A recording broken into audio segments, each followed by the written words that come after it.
জীবনে প্রথমবার বিদ্যাসাগরের দেখা পেয়ে আমি ধন্য হয়ে গেলাম। Hi everyone, welcome to my mini blog. তো দিনটা ছিল জুলাইয়ের 11 তারিখ। তোমরা সবাই জানো যে আমি একজন নার্সিং ইন্টার্ন স্টাফ হিসেবে হায়দ্রাবাদের একটা বেসরকারি হসপিটালে কাজ করছি।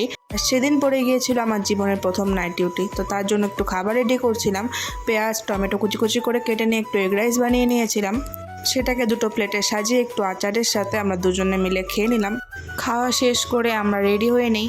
সত্যি ভাবতেই অবাক লাগে, যেখানে বাবা মা রাতে কোথাও একা ছাড়তোই না, সেখানে অচেনা অজানা শহরে এসে একা একা নিজেদেরকে নাইট ডিউটি করতে হচ্ছে। যেহেতু প্রথমবার নাইট ডিউটি, তাই আমরা দুজনে একটু নার্ভাস ছিলাম। জানি না কি করতে হবে না হবে। ডে ডিউটি আমরা করেছি, বাট নাইটে যেহেতু প্রথমবার যাচ্ছি তাই একটু ভয় লাগছিল।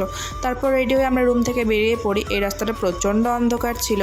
আমাদের রুম থেকে হসপিটালের দূরত্ব খুব একটা বেশি নয়, প্রায় 10 মিনিটের মতন লাগে হাঁটা পথে। তো কথা বলতে বলতে আমরা হসপিটালের সামনে পৌঁছে যাই এবং হসপিটালে গিয়ে জানতে পারি যে আমার ডিউটি পড়েছে আইসিইউতে আর আমার বেস্ট ফ্রেন্ডের ডিউটি পড়েছে জেনারেল ওয়ার্ডে। তারপর সেখানকার সিনিয়র সিস্টার আমাকে বলে মেডিসিনগুলো নিয়ে আসতে। মেডিসিনগুলো নিয়ে আসি। রাতে খুব একটা ঘুম হয়নি, কারণ আইসিইউতে অনেকগুলো পেশেন্ট ছিল। ভোরবেলা 5টা নাগাদ একটু ঘুমিয়েছিলাম, 6টার দিকে আবার উঠে পড়ি। তারপর দেখতে দেখতে আমাদের ডিউটি টাইম শেষ হয়ে যায়। তো আজকের মতো মিনি ব্লগটা এতটুকুই। ভিডিওটি ভালো লাগলে লাইক কমেন্ট শেয়ার করতে ভুলবে না। টাটা।